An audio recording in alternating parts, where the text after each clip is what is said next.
स्वागत है आपका ASADUNES पर। और आज हम पढ़ने जा रहे हैं हमारे 10th क्लास का चैप्टर नंबर 9 NAOS का। ठीक है, जिसमें हमारे फर्स्ट और सेकंड पार्ट हो चुके हैं। आज हम पढ़ेंगे हमारा थर्ड पार्ट। तो चलिए शुरू करते हैं। हमारा थर्ड पार्ट भारत का भौतिक भूगोल। ठीक है, the physical geography of India 9.3 Bharat का भौतिक भूगोल। ठीक है, भौतिक भूगोल मतलब द टेरेन, TERRAIN। ठीक है, इससे लिखने में दिक्कत होती है थोड़ा, इसीलिए स्पेलिंग बोल दी। ठीक है, तो भूभाग क्या होता है आप, है ना। भूभाग आप समझते हो, ज़मीनी हिस्सा मतलब भूतल जो भी है वो भूभाग है हमारा। ठीक है, अब समझते हैं स्थलाकृति क्या होता है। स्थलाकृति का मतलब है टोपोग्राफी। टोपोग्राफी मतलब टोपोग्राफी।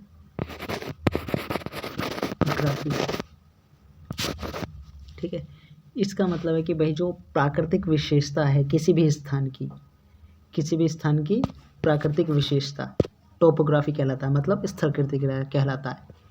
ये देखिए, किसी भी स्थान की प्राकृतिक विशेषता मतलब कोई भी भूभाग है, ज़मीन है, उस पर आपका क्या है, रेगिस्तान है, नदी है, पहाड़ है, पर्वत है ना, वो सब क्या है, आपकी उस स्थान की प्राकृतिक विशेषता है, जिसे स्थलाकृति कहते हैं। समझ गए, स्थलाकृति समझ गए। अब नहीं समझे तो एक काम करो एक मिनट दो, बहुत अच्छे तरीके से समझा दूंगा, कभी ना भूलो। ठीक है, अपना हाथ अपने चेहरे पे धरो। चेहरे पे रखने के बाद उसे नीचे लेके आओ, धीरे धीरे। आप महसूस करोगे कभी आपका हाथ गड्ढे से में जा रहा है, कभी ऊपर उठ रहा है ना। ये सब क्या है, ये हमारे शरीर की एक तरह से स्थलाकृति है ना।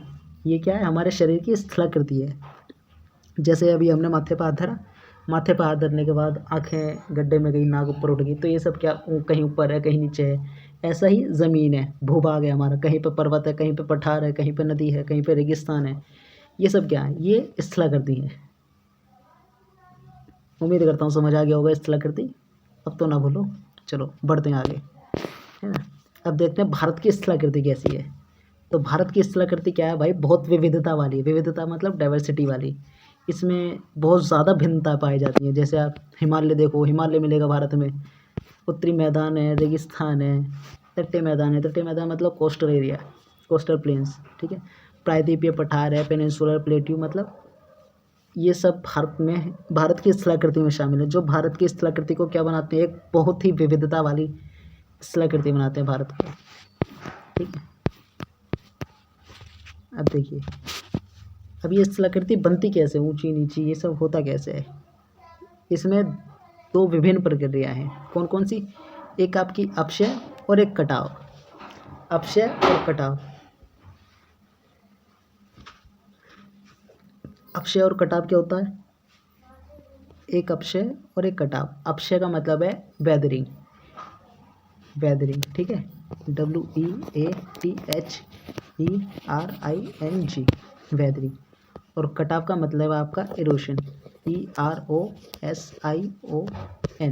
इरोशन। ठीक है, यहाँ आपके दो दे रखे हैं, लेकिन इनका तीसरा पार्ट होता है, वो होता है डिपोजिशन। क्या होता है वो, डिपोजिशन, DEPOSITION, डिपोजिशन मतलब निष्पेक्षण। वेदरिंग और इरोशन, ठीक है, ये दोनों होते कैसे हैं।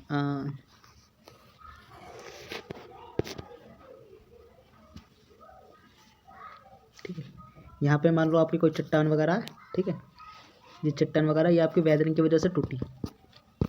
ठीक है, टूटने के बाद जी इसके टुकड़े टुकड़े होते हैं। टूटने के बाद जाहिर सी बात है, जब कोई चीज़ टूटेगी तो वो बारीक होगी, टूटेगी।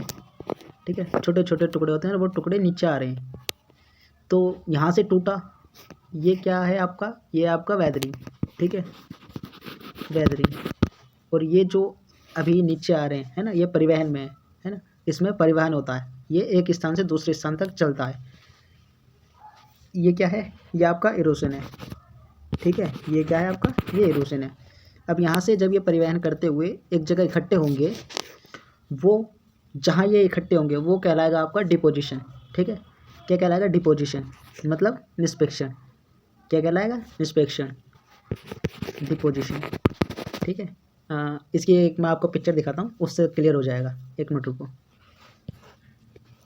ये देखो, ये आपका वेदरिंग है, ये आपका इरोशन और ये आपका डिपोजिशन। आप चाहो तो इसका स्क्रीनशॉट भी ले लो, ठीक है। यहाँ से आपका जो भी पहाड़ पर्वत है ये वो टूटता है और ये छोटे छोटे छोटे छोटे हिस्सों में ये परिवहन हो रहा है, ठीक है। ये यहाँ से यहाँ तक आ रहा है, तो ये क्या है, ये आपका इरोशन है। अब जहाँ पे ये डिपोजिशन हो जाता है, इकट्ठा हो जाता है, उसे कहते हैं निष्पेक्षण। आपके में फ़िलहाल दो ही हैं, वेदरिंग और इरोशन, मतलब अपक्षय और कटाव, ठीक है। मैंने आपको तीनों बता दिए, आगे के लिए ध्यान रखना। इसका आपको एक बहुत बढ़िया एग्जांपल देता हूँ जो कभी नहीं भूलो, आप याद रखोगे। एक देखो, ये पिक्चर देखो, इसमें दिखाई दे रहा है कि भाई कोई लेडीज़ है, वो सिलबट्टे का इस्तेमाल करते हुए अपने मिर्ची वगैरह चटनी बना रही है ना। तो ये जो मिर्ची है ये अभी साबुत है ना, इसने तोड़ तोड़ के डाली होगी, वो हो गया आपका अपक्षय या वेदरिंग, ठीक है। अब इसने यहाँ से मूवमेंट करते हुए सिलबट्टे से, ये बट्टे से आगे पीछे करते हुए इसकी चटनी बना दी बिल्कुल। अब यहाँ तो इसकी मूवमेंट हो रही थी ना, परिवहन हो रहा था, तो ये था इरोशन। अब ये यहाँ पे इसने बिल्कुल लपेट के कूच काच के चटनी बना के बिल्कुल आगे इकट्ठा हो गया ये, ठीक है। अब ये जब आगे इकट्ठा हो गया तो ये हो गया हमारा डिपोजिशन, ठीक है। समझ आ गया, मतलब भाई इसने मिर्च ली, बटने से पीसी, वो परिवहन, मिर्च ली तोड़ी, वो आपका वेदरिंग, अरे आगे इकट्ठा हो गया, ये हो गया आपका डिपोजिशन। अब तो नहीं बोलो, ठीक है। आगे बढ़ते हैं। अब विविधता वाला देश है ना, भौगोलिक विविधता मतलब ज्योग्राफी डाइवर्सिटी। भारत में क्या बहुत ज़्यादा ज्योग्राफी डाइवर्सिटी है। यहाँ पे क्या है भाई, ऊंचे पहाड़ भी हैं, चोटियाँ भी हैं, पर्वत भी है, समतल मैदान भी है ना। इन्हीं के आधार पर भारत को 6 पार्टों में डिवाइड करा हुआ है, इन्हीं चीज़ों के आधार पर कि भाई उत्तर में मान लो पहाड़ है तो उत्तरी में पहाड़, ऐसे करके, है ना। तो ये कौन कौन से हैं वो देखते हैं। अब ये मैप देखो एक बार, पहले उससे पहुँचने से पहले एक बार मैप देखो, मैप समझ आना चाहिए आपको, बहुत ज़रूरी। मैप में सबसे पहले आपको डायरेक्शन याद होनी चाहिए, ईस्ट, वेस्ट, नॉर्थ और नीचे पड़ेगा आपका साउथ, ठीक है। ये मैप पूरा नहीं आ रहा इसलिए मैंने यहाँ लिख दिया है, कभी बीच में साउथ लिख दो, नीचे आएगा बिल्कुल श्रीलंका के दौरे, ठीक है। तो जैसे आप इसमें देख रहे हो, ये हमारा भौतिक मैप है। भौतिक मतलब ये हमारा फिजिकल मैप है, इंडिया का फिजिकल मैप, फिजिकल। एक आता है हमारा पास पॉलिटिकल मैप, पॉलिटिकल मैप। इसमें क्या होता है, पॉलिटिकल वाले में हमारे जो राज्य हैं उनकी बाउंड्री दिखाई देती है हमें साफ, ठीक है। ये राजस्थान हो गया, गुजरात हो गया, हरियाणा हो गया, पंजाब हो गया, दिल्ली हो गया, ये हो गया हमारा यूपी हो गया, बिहार हो गया, झारखंड हो गया। ऐसे करके हमारे पास पॉलिटिकल मैप में सभी स्टेट की बाउंड्री दिखाई देंगी। आप जैसा भी पॉलिटिकल मैप लोगे उसके हिसाब से, आप इंडिया का लेते हो तो स्टेट की दिखाई देगी, वर्ल्ड का लेते हो तो जो हमारी बाउंड्री है कंट्री की वो दिखाई देंगी, ठीक है। तो मतलब एक तरह से आप सीमा देख सकते हो कि भाई इसकी बाउंड्री यहाँ से यहाँ तक है। ये आपको दिखा दिया गया है, लेकिन आप फिजिकल मैप देखोगे तो इसमें आपको बाउंड्री का कुछ पता नहीं चलेगा। ये आपको दिखाने के लिए इसमें दिखा दिया है, जब आप बड़े में जाओगे तो कुछ पता नहीं चलता। उसमें फिजिकल मैप का मतलब होता है सिर्फ आपको वहाँ की स्थलाकृति की पहचान करनी है कि भाई ज़्यादातर आप प्लेन उड़ाओगे तो आपको पॉलिटिकल मैप दे देते हैं, ठीक है। सपोज़ करो, ठीक है, आपको प्लेन उड़ाना है और तमिलनाडु से दिल्ली जाना है, ठीक है। तमिलनाडु से दिल्ली जाना है तो आपकी जो हाइट जो मैनेज करोगे, आप कहीं पे भाई ऊपर करोगे, कहीं पे नीचे करोगे, तो ये सब कैसे डिसाइड करोगे? ये आप पॉलिटिकल मैप से देख के कर लोगे? बिल्कुल नहीं कर पाओगे। उसके लिए आपको पॉलिटिकल मैप की ज़रूरत फिजिकल मैप की ज़रूरत होती है ना। पॉलिटिकल मैप में सिर्फ आप इतना पता कर सकते हो कि भाई अभी फ़िलहाल आप कौन से स्टेट में हो या कौन से स्टेट के ऊपर हो, है ना। फिजिकल मैप में आप देख सकते हो भाई कहाँ पे पहाड़ है, कहाँ पे पेड़ पौधे हैं, कहाँ पे जंगल है, कहाँ पे आपको ऊंची हाइट रखनी है, कहाँ पे नीची रखनी है, चल जाएगा काम। कभी पता चला आप पॉलिटिकल मैप लेके चले गए प्लेन उड़ाने, अरे पॉलिटिकल मैप लेके चले गए, वहाँ पता चला आगे जाके पहाड़ है, अरे आप आराम से रिहायशी इलाके वाली ऊंचाई लेके चल रहे हो, तो पता चला अपने साथ साथ पीछे बैठोगे वो निपटा दोगे, है ना। तो फिजिकल मैप और पॉलिटिकल मैप में ये फ़र्क है और समझ गए होगा आप। आगे बढ़ते हैं। आप भारत को 6 किन किन पार्टों में, मतलब किस किस तरह से स्थलाकृति के पार्टों में डिवाइड करा हुआ है। तो पहला हमारे पास उत्तरी पर्वत, दूसरा प्रायद्वीपीय पठार, तीसरा है तटीय मैदान, उसके बाद उत्तरी मैदान, भारतीय रेगिस्तान और द्वीप समूह, ठीक है। ये हमारे पास छः तरह की स्थलाकृति पाई जाती है भारत में, ठीक है, जिनमें डिवाइड करा हुआ है भारत को। अब एक एक करके इनके बारे में पढ़ते हैं। तो सबसे पहले पढ़ेंगे उत्तरी पर्वत के बारे में। उत्तरी पर्वत नाम से थोड़ा बहुत जान गए होंगे। उत्तरी मतलब नॉर्थ की बात हो रही है भारत में। नॉर्थ में क्या पड़ेगा भारत में? हिमालय। क्या पड़ेगा? नॉर्थ में हिमालय, है ना। नॉर्थ में क्या पड़ेगा? हिमालय। चलो, अब हिमालय को भी क्या करा हुआ है? 3 पार्टों में डिवाइड करा हुआ है। हिमालय को भी क्या करा हुआ है? 3 पार्टों में डिवाइड करा हुआ है। कौन कौन से? पहला करा हुआ है हिमालय, दूसरा ट्रांस हिमालय और तीसरा है पूर्वांचल। ठीक है जी। अब इन सबको पढ़ने से पहले आप 2-3 चीज़ें समझ लो। ये आपकी जो पॉइंट बना के लिखी हुई हैं, इन्हें देख लेते हैं एक बार क्या कह रहा है ये। तो सबसे पहला दर्रा। दर्रे का मतलब है कि भाई जो 2 पहाड़ हैं, ठीक है, 2 पहाड़, उनके बीच में कोई पतला रास्ता, 2 पहाड़ के बीच में पतला रास्ता आने जाने के लायक सिर्फ, ठीक है। अगर 2 पहाड़ों के बीच में कोई पतला रास्ता जिसमें से सिर्फ आना जाना हो सके तो वो कहलाएगा हमारा दर्रा। क्या कहलाएगा? दर्रा कहलाएगा, ठीक है। उसी तरह से जैसे जैसे पहाड़ इकट्ठे होते चले जाते हैं तो उनकी श्रेणियाँ बनती चली जाती है ना। श्रेणियाँ जैसे ये पहाड़ हो गया, ये पहाड़ हो गया। हिमालय की बात करें तो ये पर्वतीय श्रेणियाँ हैं, है ना। ये सारे एक लाइन में ना लगभग मिले जुले एक दूसरे से, तो ये सब क्या है? पर्वतीय श्रेणियाँ हैं, ठीक है। उसके बाद आता है चोटी। चोटी क्या होता है भाई? जैसे ये हमने पर्वत बनाए तो पर्वत के ऊपर वाला हिस्सा, ये पर्वत के ऊपर वाला हिस्सा बिल्कुल पीक वाला हिस्सा, तो ये कहलाएगा हमारा चोटी, ठीक है। उसके बाद आता है जी घाटी। क्या होता है? घाटी होती है हमारी 2 पहाड़ों के बीच में, जब 2 पहाड़ों के बीच में थोड़ा गैप जो है वो बड़ा हो जाता है। 2 पहाड़ों के बीच में जब गैप क्या हो जाता है? बड़ा हो जाता है, जिसमें एक मानवीय बस्ती बसाई जा सके, है ना। मतलब लोग, गांव, कस्बा, शहर ये बस सके, तो उसे कहते हैं हम घाटी। जैसे पाकिस्तान की कोहिस्तान घाटी है सिंधु नदी के किनारे, है ना। उसी तरह से आप देखोगे उद्वांतर घाटी है शिवालिक के मध्य, है ना। आप कश्मीर वैली भी देखते हो, वो सब क्या है? ये सब घाटियाँ हैं, पर्वतों के बीच में ही तो बसी हुई हैं भाई, पहाड़ों के। अब देखते हैं भाई हिमालय, है ना। अब हिमालय के बारे में पढ़ते हैं। यहाँ आप देख चुके हो भाई हिमालय को क्या करा है? हिमालय को 3 पार्टों में डिवाइड करा हुआ है ना। ये हिमालय उसे 3 पार्टों में डिवाइड करा हुआ है। अब पहले वाले की बात करते हैं, हिमालय किसे कह रहा है ये? तो हिमालय की जब आप बात करोगे तो हिमालय आपका, अगर मैं इंडिया के मैप की बात करूँ, नीचे आओ थोड़ा, यहाँ पे आप आओगे तो ये सारा जो आप कलर देख रहे हो ये सारा हिमालय है ना। यहाँ पे कई सारे पर्वत हैं, लेकिन अभी सिर्फ आप हिमालय रखो। बाकी अगर पर्वतों की बात करोगे तो यहाँ पे आपके काराकोरम, लद्दाख, जास्कर, पीर पंजाल, धौलाधार, शिवालिक की पहाड़ी, कई सारे पर्वत हैं। वो आप चाहो तो दूसरी वीडियो में देख सकते हो, उसमें हमने पर्वत बता रखे हैं, ठीक है। अभी आते हैं अपने टॉपिक पर। तो हिमालय के बारे में पढ़ना है। तो हिमालय, पहली बात तो एक बात नोटिस कर लो कि भाई सबसे नया पर्वत है हिमालय, ठीक है। हिमालय क्या है? सबसे नया पर्वत है। इसकी ऊंचाई आज भी बढ़ती जा रही है धीरे धीरे, क्योंकि जो प्लेटें हैं, ये प्लेटें क्या हो रही हैं आपस में अभी भी बढ़ती जा रही हैं। जैसे एक प्लेट ये हो गई और एक प्लेट ये हो गई, तो जब ये ऊपर बढ़ती चली जा रही है तो यहाँ से ये इसकी ऊंचाई बढ़ती चली जा रही है, ठीक है। तो सबसे पहली बात, ये सबसे नया पर्वत है। सबसे पुराना कौन सा भाई? क्वेश्चन आएगा तुम्हारे दिमाग में। तो सबसे पुराना हमारे पास अरावली पर्वत, अरावली, ठीक है। ये कहाँ पे है? ये आपका राजस्थान में, गुजरात, राजस्थान, दिल्ली तक आ रहा है। आगे पढ़ेंगे इसके बारे में। अभी वापस आते हैं हिमालय में, है ना। सबसे नया है और ये भारत के लिए किस तरह से काम करता है? देखो भाई, आप जानते हो ये हिमालय, इधर चाइना है, ऊपर रूस है, ठीक है।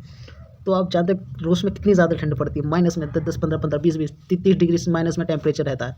कभी कभी तो 50 भी पहुंच जाता है। तो वो जो ठंडी हवाएं हैं, उन्हें रोकता है कौन? हिमालय, भारत में आने से, ठीक है। इधर से चाइना से भी रोकेगा, क्योंकि चाइना में भी ठंड पड़ती है इस इलाके में। क्योंकि आप देखोगे तो इस लाइन के पीछे पीछे चाइना की 90% पॉपुलेशन रहती है, इधर बहुत कम लोग रहते हैं। तो एक तरह से हमारे लिए एक रक्षक के तौर पे काम करता है। ज़्यादा ठंड से बचाता है, बर्फीले तूफानों से बचाता है ना, और ऊपर से हमारी रक्षा भी करता है। भाई आप जानते हो चीन के साथ हमारे कैसे रिश्ते हैं, तो उससे भी हमारी रक्षा करता है, पाकिस्तान से भी रक्षा करता है। ऊपर से जो प्राकृतिक आपदाएं उनसे तो हमारी रक्षा करता ही है। अब ये डायरेक्शन की बात करता है कि भाई हिमालय फैला कहाँ हुआ है। तो हिमालय आप बात करोगे तो पश्चिम पूर्व दिशा से भारत के उत्तर में समांतर फैला हुआ है ना। ये भारत का उत्तर है ना भाई, भारत का उत्तर है ना। ये डायरेक्शन देखे थे ना, ईस्ट, वेस्ट, नॉर्थ, साउथ नीचे था। तो ये तो ऊपर हो गया ना, ये अभी हमारे पास सिर्फ ऊपर वाला हिस्सा है मैप का, ये देखो ये हमारे पास नॉर्थ वाला हिस्सा है बस। तो ये भारत के नॉर्थ में, उत्तर में समांतर फैला हुआ है। समांतर मतलब लगभग लगभग उत्तर के बराबर बराबर फैला हुआ है, ठीक है। पश्चिम पूर्व से, पश्चिम इधर पड़ गया और पूर्व इधर पड़ गया, पश्चिम पूर्व से उत्तर में समांतर फैला हुआ है, ठीक है। इसकी जो लंबाई है वो लगभग लगभग 2500 किलोमीटर दूरी तक है। ये सिंधु नदी तक फैला हुआ है। सिंधु नदी आप जानते हो यहाँ से आती है ना, अरुणाचल प्रदेश में प्रवेश करती है चाइना से होती हुई, इसके कई सारे नाम हैं, उसमें वापस आती है। तो इसकी आपकी हमारी लंबाई होगी 2500 किलोमीटर और चौड़ाई होगी हमारी 100 से 150 किलोमीटर। कितनी? 100 से 150 किलोमीटर। 100 से 150 किलोमीटर लंबाई होगी हमारी 2500 किलोमीटर, ठीक है। ये हो गया हमारे हिमालय की बात। अब इसने हिमालय को भी 3 पार्टों में डिवाइड कर दिया। हिमालय को भी 3 पार्टों में डिवाइड कर दिया। कौन कौन से? हिमालय को इसने कराया जी 3 पार्टों में डिवाइड। एक है महान हिमालय, उसका मध्य हिमालय, उसके बाद बाह्य हिमालय। इन सब में क्या क्या है जी? देखो सबसे पहले बात करता है ये हिमालय की। आप हिमालय तो समझ गए ना, ये हिमालय, ये सारा हिमालय है। अब इसने हिमालय को 3 पार्टों में डिवाइड कर दिया। यहाँ देखो एक बार, इसने हिमालय को, ये जो पूरा हमारा हिमालय है यहाँ तक, इसने हिमालय को 3 पार्टों में डिवाइड करा है। 3 पार्ट कौन कौन से? एक पार्ट रखा है इसने हिमालय, महान हिमालय। महान हिमालय मतलब नाम से समझ रहे हो ना, महान हिमालय मतलब बड़ा। महान हिमालय मतलब बड़ा, ठीक है, जो मतलब हाइट में सबसे ज़्यादा बड़ा है, उसे बोला है इसने महान हिमालय। अब इसकी विशेषताएं हम आगे आगे पढ़ेंगे, अभी आपको शॉर्ट में समझा रहा हूँ। महान, मध्य, है ना। उसके बाद आता है हमारे पास मध्य हिमालय, जो ये जो बीच वाला हिस्सा है ना, इसे बोलेंगे मध्य हिमालय। उसके बाद बोलेंगे बाह्य हिमालय, मतलब जो हाइट में थोड़ा कम है, ठीक है। 3 हो गए हमारे पास। पहला महान हिमालय। महान हिमालय में आपको सबसे ऊंची पर्वत चोटियाँ मिलेंगी, जैसे माउंट एवरेस्ट। उसके बाद मध्य हिमालय की बात करूँ मैं, इस वाले हिस्से की, है ना, तो इस वाले हिस्से में मध्य हिमालय में हमारे पास मिलेंगी महान हिमालय से थोड़ी कम ऊंचाई वाली चोटियाँ, जैसे धौलाधार, पीर पंजाल, ये सारे कहाँ हैं? ये मध्य हिमालय में हमारे पास। उसके बाद है हमारे पास बाह्य हिमालय। बाह्य हिमालय में हमारे पास सबसे कम और छोटी पर्वत मिलेंगी। इसमें कौन कौन सी पर्वत मिलेंगी आपकी? जैसे मैं बात करूं आपकी, जैसे जो छोटी छोटी घाटियां हैं, जैसे देहरादून हो गई, कोटली हो गई, पाटली हो गई, दून, ये सब शिवालिक की पहाड़ी इसमें मिलेंगी, ये छोटे वाले में, है ना। अब इनकी डिटेल्स में बात करते हैं। बाह्य हिमालय, महा हिमालय और मध्य हिमालय, समझ गए होगा इतना तो। अब इसमें देख लेते हैं कौन कौन से पहाड़ पर्वत आते हैं, ठीक है भाई। तो सबसे पहले बात करते हैं हम महान हिमालय की, है ना। सबसे पहले बात करेंगे हम महान हिमालय की या हिमालय हिमनद की। तो इसकी ऊंचाई जो होगी हमारी 6000 मीटर होगी, चौड़ाई होगी 120 से 190 किलोमीटर, ठीक है जी। आपको 2-3 चीज़ें याद रखनी है भाई, कि भाई महान और मध्य और बाह्य हिमालय में आपको पता चल गया क्या क्या फ़र्क है। अब इसमें ऊंचाई और चौड़ाई लिख दो, 2-3 माउंट एवरेस्ट लिख दो, इसके कौन कौन से आ रहे हैं, खत्म, आपके नंबर कहीं नहीं कटने वाले, ठीक है। महान में आप समझ गए जो सबसे ऊंची पर्वत चोटियाँ, जिसमें जैसे माउंट एवरेस्ट 8848 मीटर है। ये कहाँ पे आपका? ये नेपाल में है, लेकिन आता कौन से में? महान हिमालय में, ठीक है। इसकी चौड़ाई है जी 120 से 190 किलोमीटर और ऊंचाई है 6000 मीटर तक। हाइट कितनी है? 6000 मीटर तक। अब इसमें 2-3 पर्वत देख लो, माउंट एवरेस्ट आ गया, कंचनजंगा आ गया, धौलागिरी आ गया, नागा पर्वत आ गया, ये सब महान हिमालय के पर्वत हैं, ठीक है। अब इसमें आपको पूछे कि भाई सबसे ऊंची चोटी, ये हो गई माउंट एवरेस्ट। कहाँ पे है ये? नेपाल में। अब भाई भारत की भी तो होगी कोई, तो भारत की हमारे पास कंचनजंगा। कौन सी? कंचनजंगा भारत की सबसे ऊंची चोटी है, कंचनजंगा, ठीक है। अब नीचे आते हैं मध्य हिमालय में। मध्य हिमालय में क्या है जी? मध्य हिमालय में हमारे पास ऊंचाई आ गई जी, हमारी हाइट आ गई 1000 मीटर, ठीक है। 1000 से 4500 मीटर के बीच में, और चौड़ाई आ गई 50 किलोमीटर तक, ठीक है। तो देख रहे हो ना, उससे कम हो रहा है, चौड़ाई आ गई हमारी 50 किलोमीटर। अब इसमें जो मुख्य पर्वत श्रेणियाँ है वो कौन सी हैं? धौलाधार आ गई आपकी, है ना, पीर पंजाल आ गई, ये सब इसकी मुख्य पर्वत चोटियाँ हैं, पर्वत श्रृंखलाएँ। अब इसमें कुछ हिल स्टेशन भी, मतलब जैसे शिमला हो गया आपका, डलहौजी हो गया, दार्जिलिंग हो गया, नैनीताल हो गया, ये सब कहाँ के हैं? ये सब मध्य हिमालय में आते हैं। आप जाओ ना, कहते हैं कि भाई कहाँ गए? हम नैनीताल घूमने गए। कहाँ गए भाई? मसूरी घूमने गए। तो वो मसूरी जो नैनीताल गए वो मध्य हिमालय के हिस्से में गए घूमने के लिए, याद रहेगा। उसके बाद आता है जी बाह्य हिमालय। बाह्य हिमालय में मतलब हिमालय के जो सबसे बाहर वाला, नीचे वाला हिस्सा है, ठीक है, उसकी बात हो रही है। अब इसमें क्या लिखना है आपने? इसमें आपकी जो ऊंचाई है वो आपकी 900 से 1100 मीटर के बीच में आ गई है, और चौड़ाई आ गई है सिर्फ 10 से और 50 किलोमीटर के बीच। चौड़ाई कितनी आ गई है? 10 से 50 किलोमीटर के बीच। ठीक है जी। इसमें सबसे कम ऊंची चोटियाँ पहाड़ियाँ हैं। ठीक है, इसमें आप देखोगे तो जैसे जम्मू हिल्स, मिशमी हिल्स आदि और शिवालिक की पहाड़ी आती हैं इसमें। ठीक है, अब बात करते हैं हमारे पास सेकंड की, ट्रांस हिमालय की, है ना। ट्रांस हिमालय, ये अब हिमालय का दूसरा पार्ट शुरू हो गया है, ट्रांस हिमालय। हमने ऊपर बात करी थी ना कि भाई हिमालय को तीन पार्टों में बांटा हुआ है।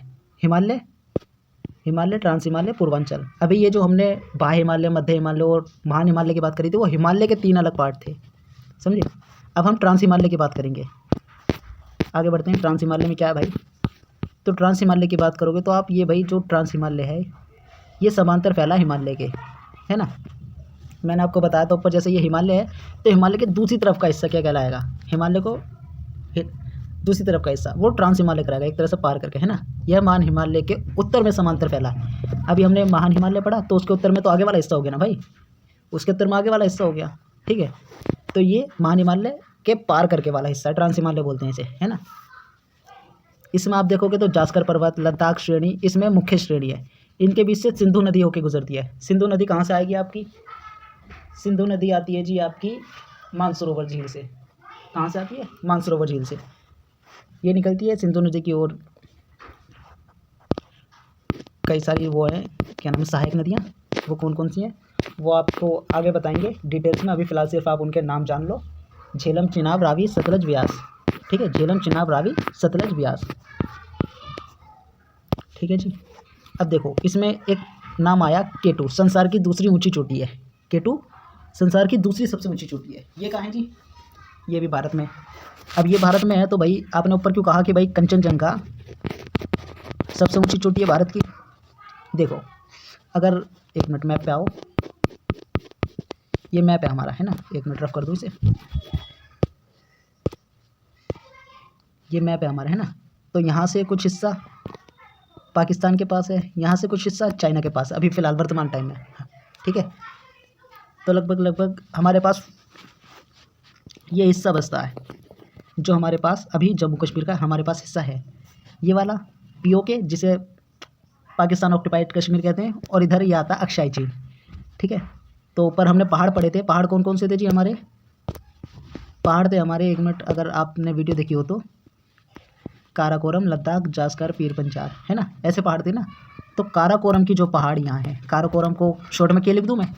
ठीक है, शॉर्ट में के लिखने के बाद जैसे आप इसकी चोटियाँ गिनते चले जाओगे तो जैसे एक चोटी हो गई K1, दूसरी चोटी होगी काराकोरम 2, है ना। तो ऐसे करके जो काराकोरम की दूसरी चोटी है वो दुनिया की सबसे ऊंची चोटी है, दूसरे नंबर की, जिसे हम K2 बोलते हैं। ये भारत की है, लेकिन अभी फ़िलहाल भारत के पास नहीं है। ये अभी भारत के मतलब कब्जे वाले हिस्से में है, पाकिस्तान के पास है ये। ठीक है, इसीलिए तो भारत की जो हमारी सबसे ऊंची चोटी है वो कंचनजंगा है। ठीक है, कौन सी? कंचनजंगा, अभी फ़िलहाल वर्तमान समय में। लेकिन भारत की पूछे तो कंचनजंगा, और भारत में पूछे तो K2। समझ गए? ध्यान रखना, अगर कोई तो पहुंच जाए वहाँ तक तो वापस लेकर आनी है। उसके बाद आता है जी हमारे पास पूर्वांचल की पहाड़ियाँ। पूर्वांचल की पहाड़ियों का क्या मतलब है जी? पूर्वांचल की पहाड़ियों का मतलब है जो हमारे पास ईस्ट का एरिया है। ईस्ट का कौन कौन सा जी? आप असम की बात करो, नागालैंड की बात करो, मिजोरम की बात करो, वो हमारे पास ईस्ट का एरिया पड़ेगा, है ना। तो ईस्ट को पूरा बोलते हैं ना, तो पूर्वांचल की पहाड़ियाँ। ठीक है, इसमें कौन कौन सी पहाड़ियाँ भाई? मिसमी हो गई, नागा हो गई, मिजो हो गई, ये सब कहाँ है? ये पूर्वांचल की पहाड़ियाँ हैं। ठीक है, इसमें 3 है, गौरव, खासी, जयंतिया, ये 3 पहाड़ियाँ हैं जो मेन है, ये मेघालय में है। यहाँ पे सबसे ज़्यादा बारिश होती है दुनिया में। ठीक है, यहाँ पे सबसे ज़्यादा बारिश होती है। ठीक है, अब हमारे पास ये हिमालय पूरा हो गया है, ट्रांस हिमालय हो गया हमारा, हिमालय हो गया, और पूर्वांचल हिमालय हो गया, पूर्वांचल पहाड़ियाँ हो गई। ठीक है, अब आता है हमारे पास दूसरा उत्तरी मैदान। हम भारत के दूसरे प्रकार की स्थलाकृति की, जिसमें हमारा उत्तरी मैदान। ठीक है, उत्तरी मैदान में अगर हम बात करेंगे तो उत्तरी मैदान में जो भारत का एरिया आएगा, एक बार आप ऊपर वाला मैप देखो, ये वाला मैप में आप जो स्टेट देख रहे हो, स्टेट कौन कौन से जी हमारे? जैसे हमारा पंजाब हो गया, हरियाणा हो गया, दिल्ली हो गया, यूपी हो गया, बिहार हो गया, पश्चिम बंगाल हो गया, झारखंड हो गया, छत्तीसगढ़ हो गया, है ना। ये सब मध्य प्रदेश हो गया, ये सब क्या है, ये उत्तरी भारत के मैदान है। राजस्थान हो गया, राजस्थान का कुछ हिस्सा, ये सॉरी पश्चिमी भाग में जाएगा राजस्थान का हिस्सा, राजस्थान हटा दो। बाकी ये वाले जो हमारे स्टेट है, ये एरिया हमारा उत्तरी भारत का मैदान पड़ेगा, ठीक है, उत्तरी भारत के मैदान। अब इसमें देखते हैं हम क्या कह रहा है उत्तरी भारत के मैदान में। तो उत्तरी भारत के मैदान में जो ये मैदान है, पहले तो बात आती है कि भाई उत्तरी भारत के मैदान जो हैं वो बने किससे हैं, है ना। तो ये 3 जो नदियां हैं हमारी, कौन कौन सी, गंगा, है ना, सिंधु और आपका ब्रह्मपुत्र। ये 3 नदियां, गंगा, सिंधु, ब्रह्मपुत्र, इन 3 नदियों के अवसादों से बनी है।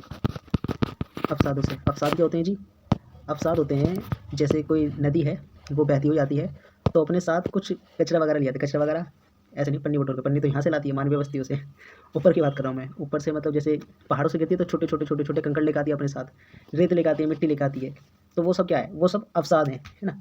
तो ये 3 मुख्य नदियाँ हैं, गंगा, सिंधु और ब्रह्मपुत्र, जिनके अवसादों से मिलकर हमारा उत्तरी भारत के मैदान बने हैं। समझ आ गई बात, आगे बढ़ते हैं। अब उत्तरी भारत के मैदान कहाँ से कहाँ तक है ना। तो ये है हमारा पंजाब से आप लास्ट में पहुँच जाओ कहाँ, असम तक। कहाँ पे, असम, ठीक है। पंजाब से, पश्चिम में पंजाब से और पूर्व में असम तक फैला हुआ है।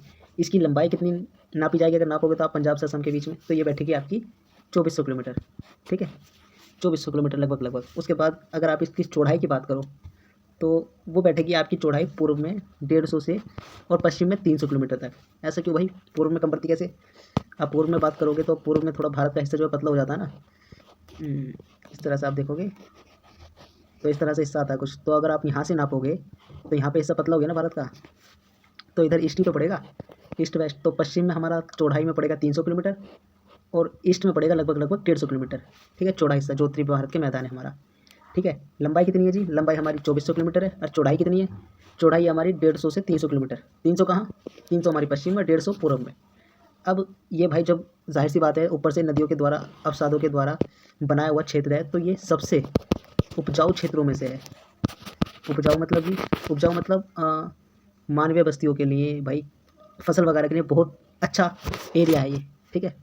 उपजाऊ मतलब बहुत उर्वरक, जहाँ पे फसलें अच्छी होती हैं। किसी भी तरह के, आप ज़्यादातर देखोगे भारत में सभी तरह की फसलें उगाई जाती हैं, है ना। तो उत्तरी भारत का मैदान सबसे उपजाऊ क्षेत्रों में से भी एक है। अब यहाँ की फसलें देखो, फसलें कौन कौन सी है भाई, जब उपजाऊ तो फसलें होंगी, फसलें कौन कौन सी मेन है यहाँ पे, तो मेन फसल है यहाँ पे आपकी गेहूँ, चावल, गन्ना, दालें, तिलहन, जूट आदि। बाकी और भी फसलें हैं, मेन फसलें यही हैं, ठीक है। अब जो हमारा उत्तरी भारत का मैदान है, इसे 2 पार्टों में डिवाइड करा हुआ है।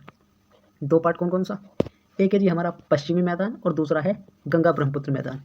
पश्चिमी मैदान नाम से पहचान गए होगे आप, जब आपके सामने पश्चिम की बात आ रही है तो जाहिर सी बात है आप वेस्ट में पहुंच जाओ, ठीक है। तो वेस्ट में क्या मिलेगा आपको, वेस्ट में मिलेगा हमारा राजस्थान, गुजरात, ठीक है, राजस्थान और गुजरात, है ना, ये 2 स्टेट पड़ेंगे वेस्ट में हमारे। यहाँ पे वेस्ट में आपको मिलेगी अरावली पर्वत। अरावली पर्वत मैंने आपको पहले बताया था कि भाई सबसे पुराना पर्वत है, भारत की बात नहीं कर रहा मैं, दुनिया की बात कर रहा हूँ। दुनिया का सबसे पुराना अरावली, और नया भी इंडिया के पास ही हिमालय है ना, नया और पुराना दोनों हमारे पास हैं। तो अरावली पर्वत स्थित है यहाँ पे पश्चिम में, ठीक है। यह मैदान किससे बना भाई, ये बना है हमारे सिंधु नदी से, सिंधु नदी के जलतंत्र, उससे नदी तंत्र से। उसमें कौन कौन सी है, उसमें हमारी व्यास, रावी, सतलज, व्यास, कौन कौन सी, सतलज, व्यास, रावी, है ना। बाकी अगर आप सिंधु नदी के जल नदी तंत्र की बात करोगे तो उसमें आपको झेलम, चिनाब, रावी, सतलज, व्यास, ये 5 नदियाँ मिलती हैं, ठीक। तो पश्चिमी मैदान पता चल गया आपको कहाँ से कहाँ तक है और किस नदियों के द्वारा बनाया गया है। अब ये मैदान दोआब से बना है। दोआब का मतलब क्या होता है जी, दोआब का मतलब होता है मान लो एक नदी इधर से आ रही है और एक नदी इधर से आ रही है, ठीक है। तो ये जो बीच का एरिया है, 2 नदियों के बीच का हिस्सा, ज़मीनी भूभाग, उसे हम बोलते हैं दोआब, ठीक है। तो ये जो पश्चिमी मैदान है हमारा, दोआब से बना हुआ है। दोआब समझ गए आप क्या है, ठीक है, 2 नदियों के बीच का भूभाग दोआब कहलाता है। तो पश्चिमी मैदान हमारा दोआब पे बना हुआ है। अब बात करते हैं हम अपने गंगा और ब्रह्मपुत्र मैदान की, ठीक है। गंगा और ब्रह्मपुत्र मैदान, अगर आप ये 2 नदी तथा गंगा और ब्रह्मपुत्र नदियों द्वारा लाए गए अवसादों से बना है। सभी प्राचीन सभ्यताएं जैसे हड़प्पा सभ्यता, मोहनजोदारो जैसी नदी घाटी सभ्यताएं भी कहते हैं, मैदानी क्षेत्रों में फैली हैं।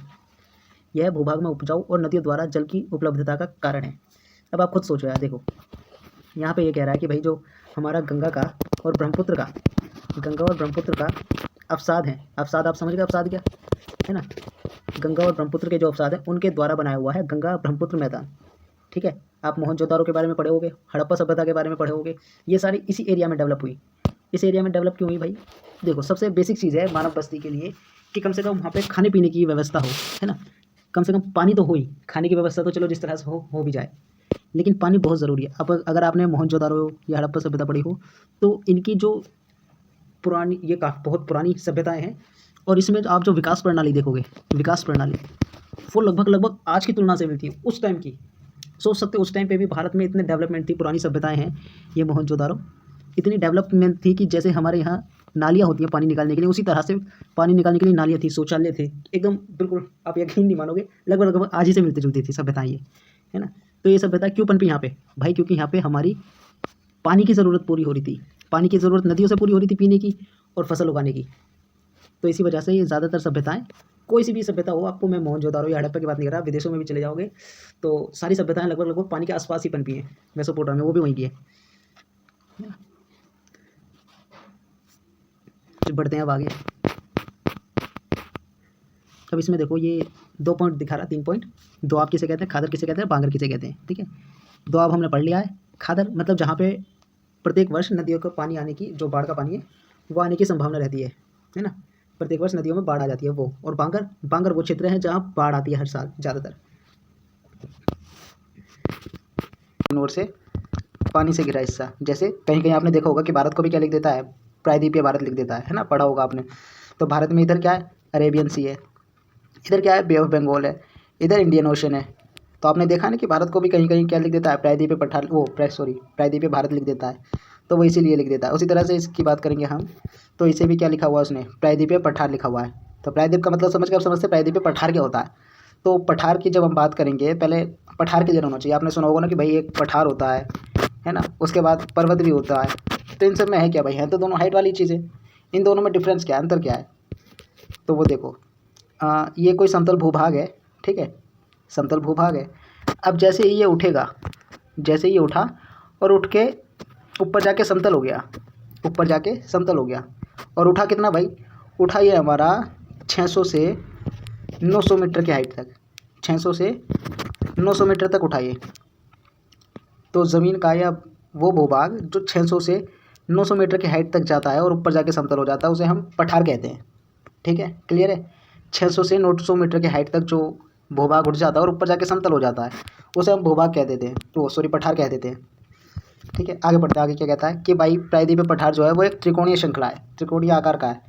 मतलब जो भारत का ये प्रायद्वीपीय पठार है उसका शेप कुछ इस तरह से है।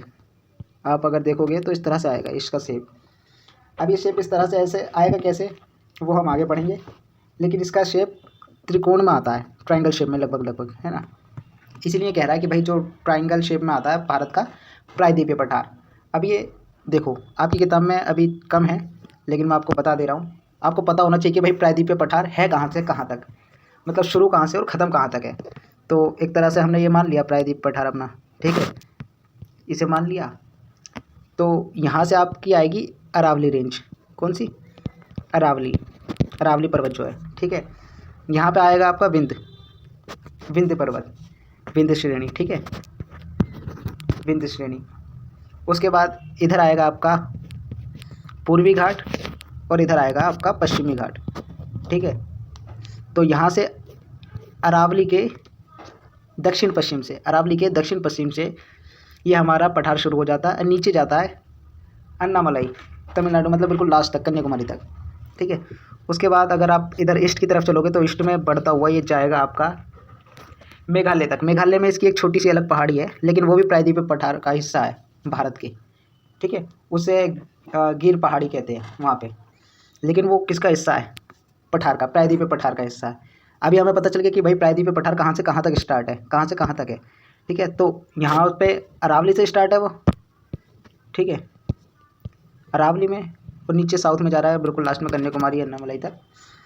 उसके बाद इधर जा रहा है मेघालय तक, मेघालय में इसकी एक अलग पहाड़ी है गिर पहाड़ी, और ऊपर विंध्य से शुरू हो रहा है, ठीक है, क्लियर है। आगे बढ़ते हैं। अब ये गोंडवाना लैंड की बात करता है कि भाई जो ये भूभाग है ये हमारा गोंडवाना लैंड का हिस्सा है। गोंडवाना लैंड क्या है, अभी यहीं समझा देता हूँ, बाकी इसे डिटेल में आप तब पढ़ोगे जब आपकी जो प्लेट विवर्तनीय वो जो डाइवर्ट हुए थे उसमें पढ़ोगे, ठीक है। तो जैसे ये हमारी ग्लोब है, तो आज से लगभग 25 मिलियन एगो, मतलब 25 मिलियन पहले एक ही भूभाग था। क्या था? एक ही भूभाग था। तो जो भूभाग था उसे बोला गया पेंजिया। क्या बोला गया? पेंजिया, ठीक है। या फिर इसे आप सुपर कॉन्टिनेंट भी बोल सकते हो। और जो बाकी पूरा एरिया था जिसमें सिर्फ पानी पानी था, है ना, बाकी तो सारा पानी पानी बचा, इसे बोला गया पेंथालासा। क्या बोला गया? पेंथालासा, ठीक है। तो जो ज़मीन का पूरा भूभाग था उसे पेंजिया, और जो बाकी बचा हुआ सारा समुद्र था, पानी था, महासागर था, उसे पेंथालासा। ये सारे सिर्फ अभी जैसे हम अभी पढ़ते हैं ना कि हमारे पास 7 कॉन्टिनेंट थे, ये सब एक थे पहले, पेंजिया बोलते थे उस टाइम पे। तो जैसे ये पेंजिया हमारा 2 पार्ट में डिवाइड हुआ, 2 पार्ट में डिवाइड हुआ, तो इसके एक पार्ट को बोला गया अंगारा लैंड, ठीक है। बहुत ध्यान से सुनना, काम की बात है। जैसे ही ये 2 पार्ट में डिवाइड हुआ, जैसे ही ये हमारा पेंजिया 2 पार्ट में डिवाइड हुआ, तो एक को बोला गया अंगारा लैंड। एक मिनट रफ कर दूँ इसे। तो एक को बोला गया अंगारा लैंड, ठीक है, अंगारा लैंड। और दूसरे को बोला गया गोंडवाना लैंड। क्या बोला गया? गोंडवाना लैंड, गोंडवाना लैंड, ठीक है। तो भारत इसी का हिस्सा, गोंडवाना लैंड का। और गोंडवाना लैंड में अगर आप बात करो तो भारत ही था? नहीं भाई, भारत के साथ और भी देश थे जो आज के टाइम पे आपको दिखाई देंगे, जैसे दक्षिण अमेरिका है, अफ्रीका है ना, मेडागास्कर है। ये सब काहे के थे? ये सब गोंडवाना लैंड के हिस्से थे। ये बाद में टूट टूट के अलग पहुँचे, ठीक है। तो आज के टाइम पे हमारे पास 7 कॉन्टिनेंट्स हैं, जो पहले सब एक ही था। उसे क्या बोला गया?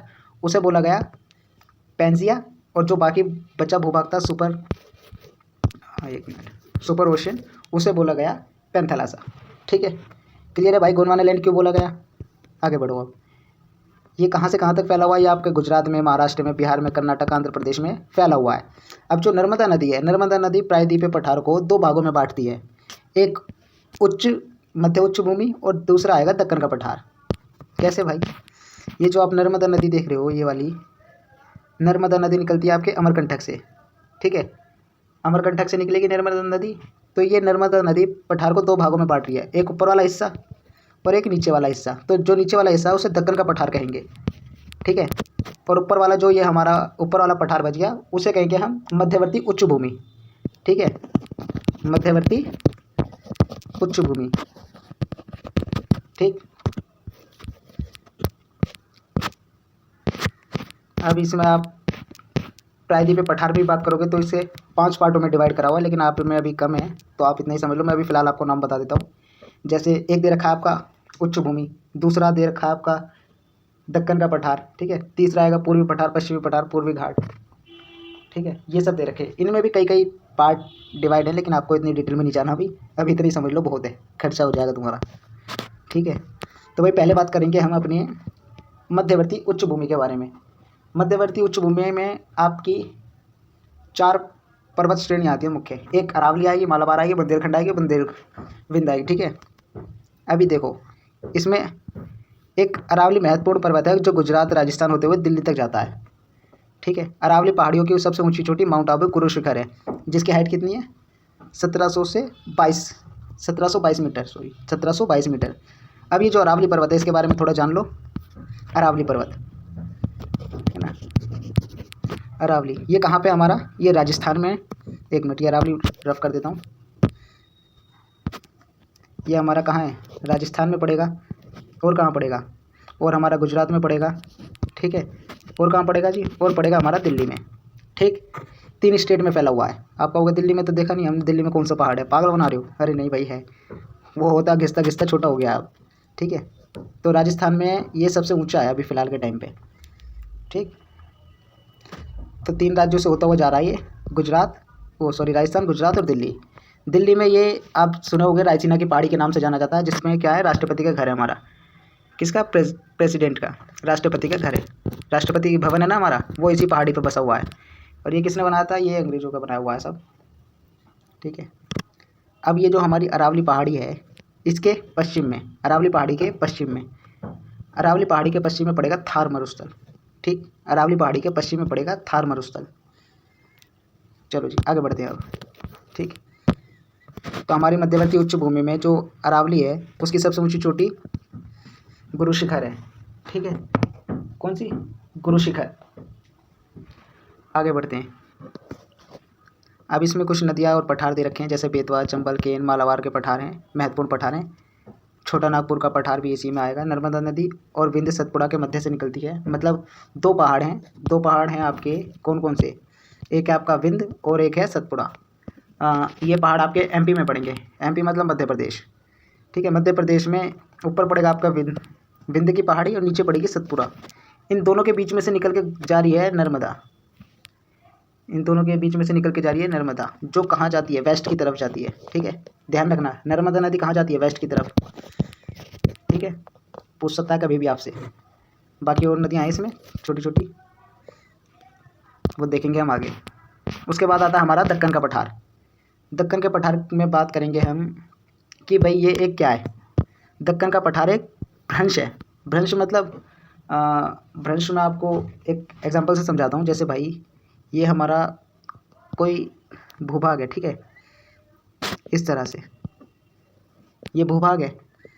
अब इसमें यहाँ से दरार आनी शुरू होती है, क्रैक आनी शुरू होती है। ठीक है, भौगोलिक क्रियाओं की वजह से क्रैक आनी शुरू होती है। ये क्रैक धीरे धीरे बढ़ती है, और जब ये क्रैक बढ़ती है तो ये हिस्सा इधर खिसक सकता है और ये हिस्सा इधर खिसक सकता है। नाम दे देते हैं और भी। ठीक है, तो जब ये दो पहाड़ इस तरह से खिसकेंगे तो बीच में एक एरिया खाली रह जाता है। जैसे इसे रफ कर देते हैं आप।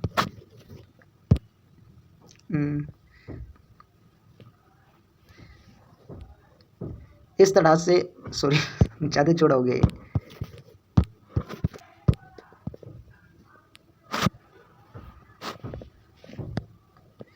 इस तरह से जब ये पहाड़ इधर खिसका और ये पहाड़ इधर खिसका तो बीच में एक गैप बन जाता है, ये वाला। ठीक है, इसे बोलते हैं भ्रंश घाटी।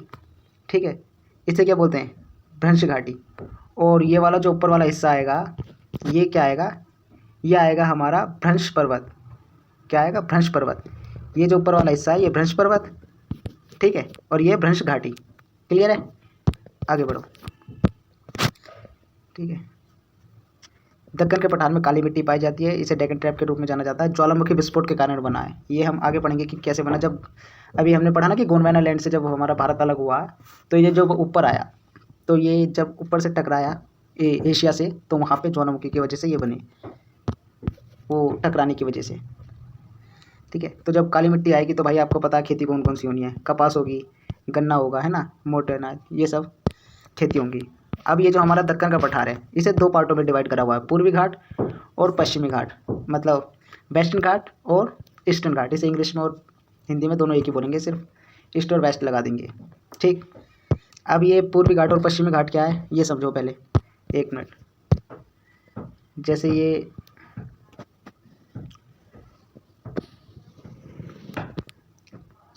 भारत है। ठीक है, तो भारत के इधर अभी हमने पढ़ा ना, राजस्थान गुजरात में अरावली थी। हाँ, तो यहाँ से अरावली है, यहाँ से हमारा ये शुरू हो गया है पर्वत। ठीक है, ये इस तरह से जा रहा है।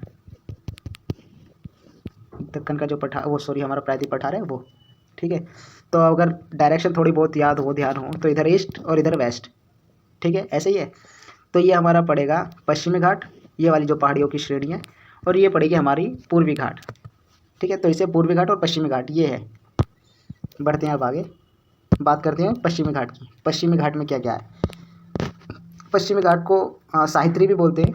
साहित्री में जैसे जैसे आप आगे बढ़ोगे तो इसमें जगह के हिसाब से अलग अलग साहित्री, जैसे उत्तरी साहित्री, दक्षिणी साहित्री, है ना। अभी हम आगे पढ़ेंगे थोड़ा सा इसके बारे में। तो दक्कन का पठार के पश्चिमी किनारे पर स्थित है ये, और ये समांतर है लगभग, मतलब ये बिल्कुल बराबर चल रहा है बाउंड्री के। ऐसा नहीं है कहीं से टूटा फूटा हो, लगभग बराबर ही है ना। ये 1600 किलोमीटर लंबा है। पश्चिमी घाट की औसत ऊंचाई 1000 मीटर है। ठीक है, इसकी जो एवरेज हाइट है 1000 मीटर है। इसकी कुछ प्रसिद्ध चोटियाँ हैं, जैसे दोदावेया, अनाईमुड़ी, मारकोती आदि। और इसकी जो सबसे ऊंची चोटी है वो पड़ेगी हमारी अनाईमुड़ी। वो कितनी हमारी 2695 मीटर है। कौन सी? याद रखना ये बात आगे तक के लिए। पश्चिमी घाट की सबसे ऊंची चोटी अनाईमुड़ी है। ठीक है, पश्चिमी घाट की सबसे ऊंची चोटी अनाईमुड़ी है। पश्चिमी घाट निरंतर है। पाल घाट, थाल घाट, भोर घाट के माध्यम से इसे पार किया जा सकता है। ये दर्रे हैं एक तरह से, ठीक है। ये जो अभी हमने पढ़े ना, थाल घाट, पाल घाट, भोर घाट, ये पास हैं, दर्रे हैं। वो कहाँ हैं हम आगे पढ़ेंगे, लेकिन अभी इतना ही समझ लो, पास है ये जो, क्योंकि हमारा जो पश्चिमी घाट है इसे पार करने के लिए कुछ जो प्राकृतिक ने रास्ते बनाए, अभी हमने पढ़ा था ना कि भाई दर्रे क्या होते हैं। हाँ, तो वही है पाल घाट, थाल घाट, भोर घाट, उनके माध्यम से इसे पार करा जा सकता है। गोदावरी, भीमा, कृष्णा नदियाँ ये पूर्व की ओर बहती हैं, और जबकि ताप्ती नदी जो है वो हमारी पश्चिम की ओर बहती है। ठीक है भाई। कौन कौन सी? गोदावरी, भीमा और कृष्णा नदी हमारी पूर्व की ओर बहेंगी। ठीक। और बल्कि जो ताप्ती नदी है वो हमारी पश्चिम की ओर बहेगी। ताप्ती नदी हमारी पश्चिम की ओर बहेगी। नर्मदा नदी भी हमारी पश्चिम की ओर बह रही थी, याद रखना। ठीक है। ये नदी अरब सागर में प्रवेश करती है और एक जलप्रपात बनाती है। जलप्रपात मतलब वाटरफॉल। ठीक है, श्रीप्रक्रा। उसके बाद हम बात करते हैं भाई पूर्वी घाट की। पूर्वी घाट क्या है? पूर्वी घाट जो है, पूर्वी घाट का विस्तार जो है लगातार नहीं है। लगातार मतलब ये जो हमारा पूर्वी घाट है टूटा टूटा है इस तरह से। ठीक है, मतलब कहीं पे पहाड़ियों ने छोटा गैप दे दिया है, कहीं पे ख़त्म हो गई है, उसके बाद कुछ दूरी पे जाके शुरू हुई है। तो इस तरह से ये जो हमारा पूर्वी घाट है ये लगातार नहीं है। इसकी औसत जो ऊंचाई है वो 600 मीटर है बस। पहले वाले की कितनी थी हमारी पश्चिमी घाट की? वो थी 1000 मीटर। ठीक। यह महानदी के दक्षिण से पूर्वी नट के साथ नीलगिरी पहाड़ी तक है। नीचे जब आप आओगे, सॉरी ऊपर, तो नीलगिरी की पहाड़ी पड़ेगी, वहाँ तक है। इस क्षेत्र की सबसे ऊंची चोटी महेंद्रगिरी है, जिसकी ऊंचाई है 1501 मीटर। अगर इसकी कुछ और प्रसिद्ध चोटियों की बात करोगे तो आप देखोगे इसमें महेंद्रगिरी है, निमाईगिरी है, और दक्षिण आंध्र प्रदेश में आपकी नल्ला मलाई है, तमिलनाडु में आपकी कोली मलाई है, पांची मलाई है। ये इसकी कुछ और प्रमुख चोटियाँ हैं फेमस, जो आप इसमें देखोगे। अब इसमें नदियों की बात करो, यहाँ पे महानदी गोदावरी, कृष्णा, कावेरी नदी तंत्रों द्वारा अपवाहित है ये। ठीक है। दक्षिण में नीलगिरी पहाड़ी और पश्चिम में पूर्वी घाट को जोड़ दिया ये। ठीक। दक्षिण में जो आपकी नीलगिरी की पहाड़ी पड़ेगी, उसके साथ पश्चिम में पूर्वी घाट के साथ जोड़ दिए। ठीक। अपवाहित मतलब होता है जो नदियों के साथ बह के आ जाता है। अब इसमें अंतर पूछ रहा है कि भाई ये आपके लिए घर का क्वेश्चन है, ये आपको करना है। ठीक है। इसमें कुछ नहीं, जो अभी हमने पढ़ा ना उन सब के बारे में बताना है। एक तरफ आप इसमें लिख लोगे पश्चिमी घाट, और एक तरफ लिख लोगे पूर्वी घाट। ठीक। तो जैसे निरंतरता पूछ रहा है भाई, तो पश्चिमी घाट निरंतर है, कंटिन्यू चल रहा है वो, और पूर्वी घाट नहीं है। इसकी एवरेज हाइट कितनी थी हमारी पश्चिमी घाट की? 1000 मीटर। ठीक है। और इसकी कितनी है? इसकी हमारी 600 मीटर। विस्तार हमने इसका देखा, पश्चिमी घाट या सह्याद्री से दक्कन पठार के पश्चिम किनारे तक है। और अगर हम इसकी बात करें पूर्वी घाट की, तो ये महानदी के दक्षिण से ईस्ट के तट तक है, नीलगिरी के पहाड़ियों तक। ठीक है। ऊंचाई की बात करें तो इसमें जो हमारी अनाईमुड़ी है सबसे ऊंची चोटी है, और इसकी बात करेंगे हम पूर्वी घाट की, तो उसमें महेंद्रगिरी सबसे ऊंची चोटी है। अब फिर पूछता है नदियाँ कौन कौन सी भाई? इसमें पश्चिमी घाट में आएगी आपकी गोदावरी, भीमा और कृष्णा। गोदावरी, भीमा और कृष्णा। ठीक है। ताप्ती बहेगी आपकी वेस्ट की तरफ, वो भी इसी में आएगी। उसके बाद इसकी पूछा, इसमें आएगा आपका पूर्वी घाट में आएगा महानदी, उसके बाद आएगा आपका गोदावरी, उसके बाद आएगा कृष्णा, फिर आएगा कावेरी। ये क्लियर हो गया आपका? पढ़ लेना वीडियो देख के, बहुत लंबी वीडियो हो जाएगी, चैप्टर बहुत लंबा है ये। उसके बाद देखते हैं हम भारतीय रेगिस्तान को। भारतीय रेगिस्तान है क्या, है ना? तो जैसे अभी हमने पढ़ा अरावली पर्वत जो था, यह अरावली पर्वत था हमारा। तो अरावली पर्वत के पश्चिम में थार मरुस्थल है। अरावली पर्वत के पश्चिम में थार मरुस्थल है। अब मरुस्थल किसे कहते हैं भाई? जहाँ पे वर्षा जो है 150 mm से कम होती है। 150 mm से जिस एरिया में वर्षा कम होगी उसे हम मरुस्थल की श्रेणी में रख देते हैं। ठीक है। ये संसार का 9वां सबसे बड़ा रेगिस्तान है। कौन सा? हमारा थार मरुस्थल। ठीक। ये कहाँ पे है? ये गुजरात और राजस्थान के राज्यों में फैला हुआ है, और इसीलिए इसे अर्धशुष्क मौसम की स्थिति में रखा जाता है। क्यों? क्योंकि इसमें भाई 150 मिलीमीटर से कम वर्षा होती है। अब जब वर्षा कम होगी तो पेड़ पौधे कहाँ से होंगे? पेड़ पौधे भी नहीं होंगे सही से। तो इसलिए क्या यहाँ पे वनस्पति जो है कांटेदार होती है। मतलब जो आपने कैक्टस देखा है ना, वो यहीं पे होते हैं ज़्यादातर, है ना? कांटेदार झाड़ियाँ और पेड़ पौधे होते हैं यहाँ पे। जब भाई पानी वानी नहीं मिलेगा तो वो फैलेंगे कहाँ? तो इसलिए उनकी पत्तियाँ भी नुकीली हो जाती हैं, है ना? याद रखना इस तरीके से।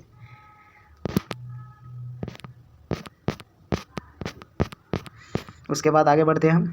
उसके बाद हम पढ़ेंगे कोस्टल एरिया। हमारा कोस्टल एरिया मतलब तटीय मैदान। जैसे अभी हमने पढ़ा ना, जैसे ये हमारा भारत है इस तरह से। ठीक है। तो ये जो हमारा कोस्टल एरिया, गुजरात से मान लो, गुजरात से इधर तक पश्चिम बंगाल तक। ठीक। ये सारा हमारा क्या है? कोस्टल एरिया, तटीय मैदान है। तटीय मैदान की कहते किसे हैं? पहले ये समझो।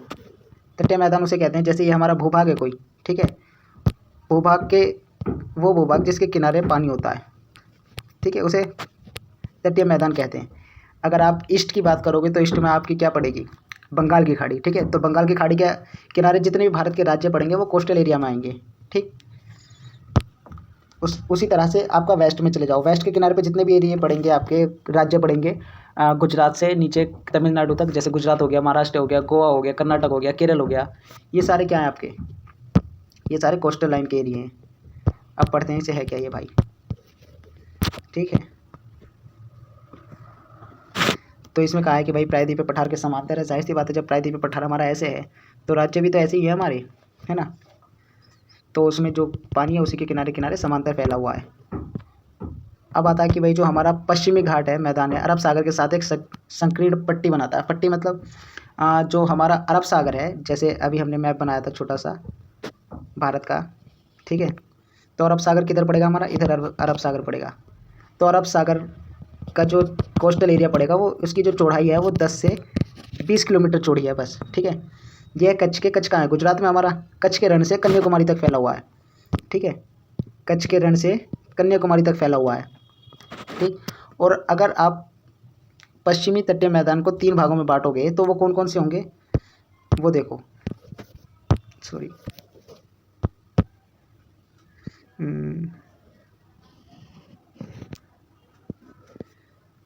ठीक है भाई।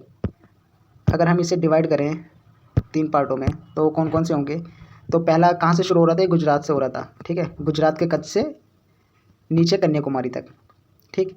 तो पहला इसका जो आएगा एरिया वो आएगा हमारा मुंबई से गोवा तक, ठीक है, मुंबई से महाराष्ट्र के गोवा तक। अब ये जो पहला एरिया रखा हमने ये आएगा हमारा कोंकण तट, याद रखना ये आपके कंपटीशन एग्ज़ाम के लिए भी बहुत काम का है, कोंकण तट, ठीक है। उसके बाद आएगा हमारा गोवा से मैंगलोर तक, गोवा से मैंगलोर तक, पेन बदल देता हूँ सही रहेगा आपके लिए। यहाँ तक गोवा ख़त्म हो गया। अब गोवा से मैंगलोर तक का जो एरिया आएगा उसे कहेंगे कर्नाटक तट, ठीक है, कर्नाटक तट, ठीक है। उसके बाद आएगा हमारा मालाबार तट। ये मालाबार कहाँ से आएगा, ये आएगा हमारा मैंगलोर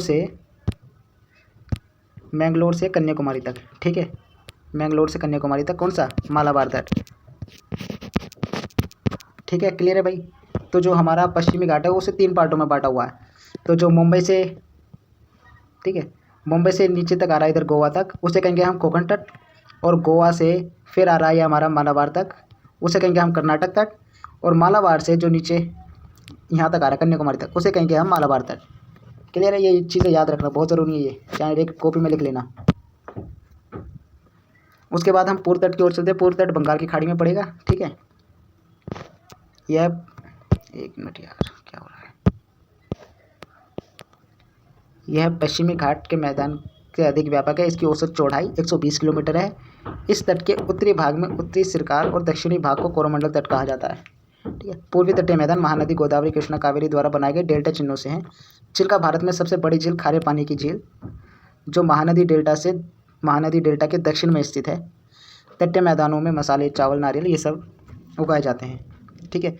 अब ये इसने बात करी है भाई पूर्वी घाट की, तो पूर्वी घाट की जो चौड़ाई है वो 120 किलोमीटर है, क्योंकि हमने देखा था ना कि यहाँ पे जो पहाड़ियाँ थी वो थोड़ी टूटी टूटी थी, मतलब एक साथ नहीं थी, जैसे हमारा पश्चिमी घाट में था ऐसे नहीं थी, तोड़ तोड़ के थोड़ी पहाड़ियाँ थी। तो इसीलिए इसकी जो औसत चौड़ाई है वो 120 किलोमीटर है। और इसका जो नीचे वाला भाग है पूर्वी घाट का, ठीक है, पूर्वी घाट का नीचे वाला भाग है उसे हम कहेंगे कोरोमंडल तट, और जो ऊपर वाला है उसे सिरकार कहते हैं, ठीक है। सरकार नहीं सिरकार, लिख दूँ एक बार, एक मिनट रुको। जैसे ये हमारा पूर्वी भाग हो गया, इधर का पूर्वी तट हो गया, तो नीचे वाला जो हिस्सा आएगा ये इसे हम कहेंगे कोरोमंडल तट, कोरोमंडल, ठीक है। और जो ऊपर वाला आएगा उसे कहेंगे हम सिरकार, उसे क्या कहेंगे, सिरकार। अरे यार, ठीक है, बढ़ते हैं आगे। अब यहाँ पे पूर्वी तटीय मैदान में नदियाँ महानदी गोदावरी कृष्णा कावेरी नदियाँ डेल्टा बनाती हैं। डेल्टा क्या होता है, जैसे कोई नदी बह के आ रही है, ठीक है, तो जब गिरती है, जब वो अपने साथ बह के आती है तो अपने साथ कुछ कूड़ा कचरा भी ले आती है। कूड़ा कचरा क्या भाई, जो तुम फेंकते हो वो तो लाती है उसके साथ साथ कुछ थोड़े मोड़े पत्थर भी ले आते हैं, मिट्टी ले आती है। उसके रास्ते में जो पेड़ पौधे छोटे मोटे आते हैं उन्हें सबको बहा के ले आती है टूटे फूटे। तो जैसे ही आके वो गिरती है, जैसे अपना वाटर को डिपॉजिट करती है समुद्र में, तो डिपॉजिट करने से पहले वो कई भागों में टूट जाती है ना, क्योंकि उस टाइम पे उसकी जो पानी की प्रेशर होता है, जो प्रभाव होता है, बहुत कम हो जाता है। तो इसलिए बहुत टेढ़ी मेढ़ी हो के चलती है, वो कई पार्टों में डिवाइड हो जाती है। तो इसीलिए वहाँ पे एक थोड़ी ज़मीन सी बन जाती है, सूखी सी, इसे डेल्टा कहते हैं। ठीक, आगे बढ़ते हैं।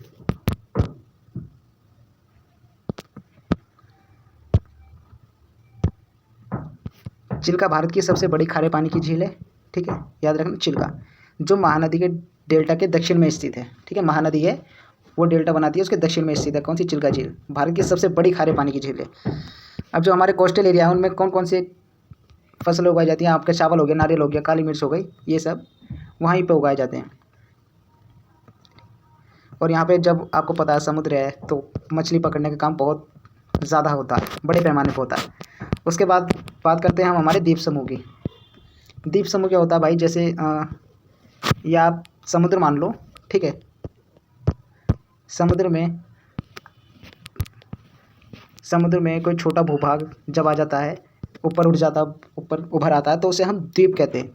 जैसे हमारे अंडमान निकोबार हैं, है ना, ये सारे क्या हैं, ये द्वीप ही तो है, समुद्र के बीच में है सारे, है ना, उसे द्वीप कहते हैं। अब बात करते हैं भारत में कितने द्वीप हैं। भारत में द्वीप दो मुख्य प्रकार के हैं, बंगाल की खाड़ी में 204 द्वीप, अंडमान निकोबार द्वीप समूह, और अरब सागर में 43 द्वीप या लक्षद्वीप समूह है। ठीक है, आप देखोगे, एक मिनट, इसमें है हमारी किताब में शायद ऊपर मैप, उसमें दिख जाए।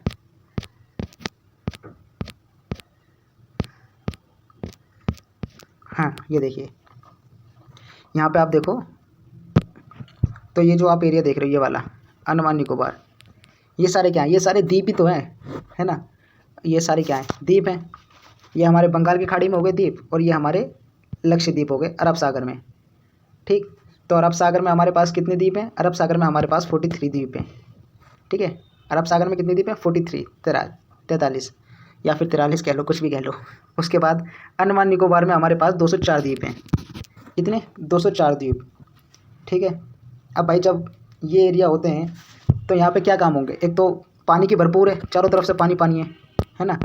अब देखोगे तो इनमें चारों तरफ से पानी पानी है, अंडमान निकोबार की बात करें तो, है ना, चारों तरफ से पानी पानी है यहाँ पे सारे में। तो यहाँ पे क्या होता है, जो पेड़ पौधे हैं वो बहुत अच्छी तरीके से पनपते हैं, और कुछ जनजातियाँ भी हैं जो यहाँ पे अभी भी रहती हैं। ठीक, तो यहाँ पे पेड़ पौधे और वाटरफॉल जो गेम होती हैं आपकी, जो वाटर से रिलेटेड गेम होती हैं, वो आपकी बहुत ज़्यादा चलती हैं यहाँ पे, पर्यटन के लिए फेमस हो रहे हैं अब धीरे धीरे ये।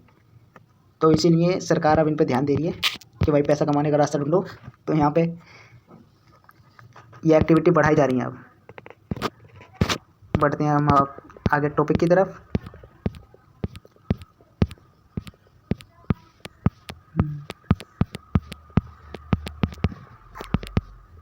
जल प्रवाह, हाँ, अब हम पढ़ते हैं जल प्रवाह।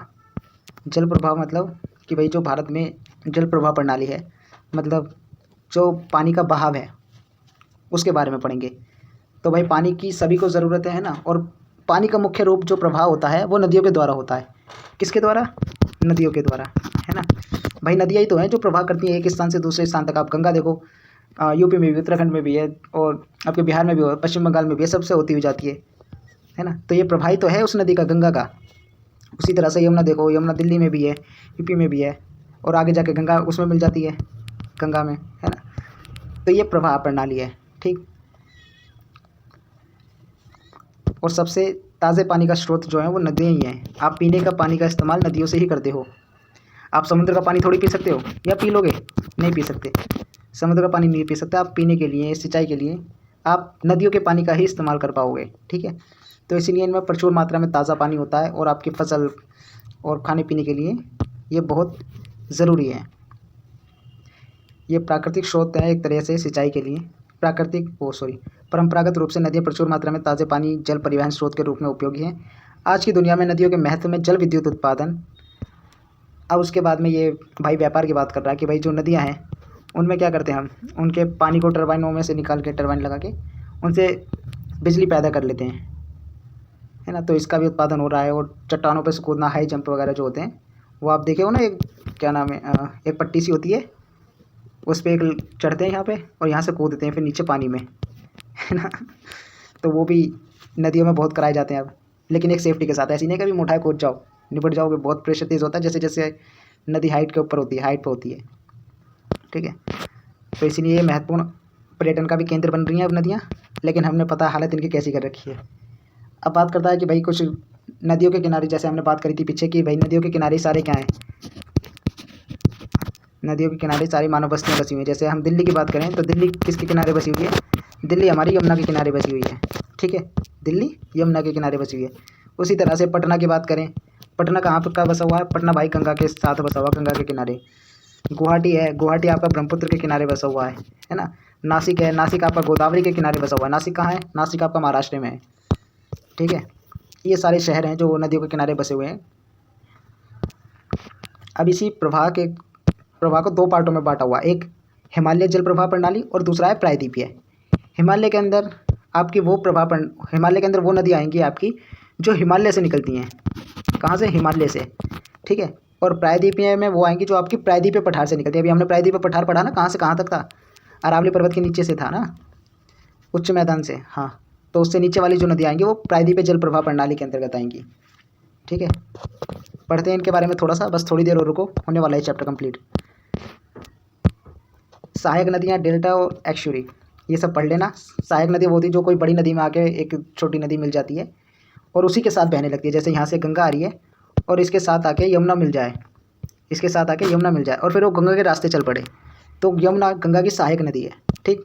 ये सब पढ़ लेना, समय का अभाव है भाई, थोड़ा आगे बढ़ो फटाफट। तो हिमालय से जो नदियाँ निकलती हैं वो एक तो पहली बात तो बारहमासी होती हैं। बारहमासी कैसी, मतलब इनमें भाई 12 महीने पूरे साल पानी रहता है इनमें, ठीक है। जो हिमालय से नदियाँ निकलती हैं उनमें 12 महीने पानी रहता है, इसलिए इन्हें बारहमासी नदी भी कहते हैं। अपर्दन की प्रक्रिया के द्वारा नदियाँ घाटियाँ बनाती हैं। घाटियाँ कैसी होती है, घाटियाँ मतलब वैली। जैसे नदियाँ बहती चली जा रही हैं, बहती चली जा रही हैं, तो धीरे धीरे धीरे धीरे वहाँ पे एक रास्ता सा बना देती, वहाँ से गहरा करती चली जाती, गहरा करती चली जाती, काटती चली जाती, तो धीरे धीरे वो घाटी का रूप ले लेती है, ठीक है। उसके बाद कहता है कि भाई वे मैदान के उपजाऊ क्षेत्रों में गुजरती हैं, इसीलिए सिंचाई के मुख्य उद्देश्य के लिए आदर्श मानी जाती हैं। भाई जब नदियाँ वहाँ से जाएंगी, भारत की प्रणाली का आपको पता है परंपरागत स्रोत है, तो नदियों से सिंचाई कर ली जाती है, ठीक है। ये नदियाँ जो है विसर्य बनाती हैं, जो समय के साथ साथ मार्ग परिवर्तन करती रहती हैं। विसर्य मतलब, या फिर विसर्प कह लो आप, विसर्प भी कह सकते हो इसे आप, विसर्प, ठीक है। सांप देखे हो, सांप कैसे चलता है, अगर कोई हो गाँव वगैरह से तो उसने देखा होगा, या फिर फिल्मों में भी देखा होगा, यार इतने नागिन के शो बन गए, इतने टीवी बन गई, मूवी बन गई, तो नाग कैसे चलता है, ऐसे लहर लहर के चलता है, टेढ़ा टेढ़ा इस तरह से, है ना। तो इसी तरह से हमारी नदी चलती है। नदी आपने सीधी देखी कि भाई एक स्टेट में बिल्कुल एक लाइन में सीधी जा रही है नदी, एक लाइन में सीधी जा सकती है नदी, कभी नहीं जाएगी। नदी भी कैसे चलती है, नदी भी जो है ना एक तरह से नाग की बहन है, सांप की, वो भी टेढ़ी टेढ़ी चलेगी ऐसे करके, जहाँ जगह मिलेगी उधर मुठाई घुस जाएगी। तो इसलिए नदियाँ क्या होती हैं, विसर्प बनाती हैं। कौन सी, हिमालय प्रणाली की, जो हिमालय से निकलती है नदियाँ। अब देखो मान लो ये नदी इधर से बह रही है,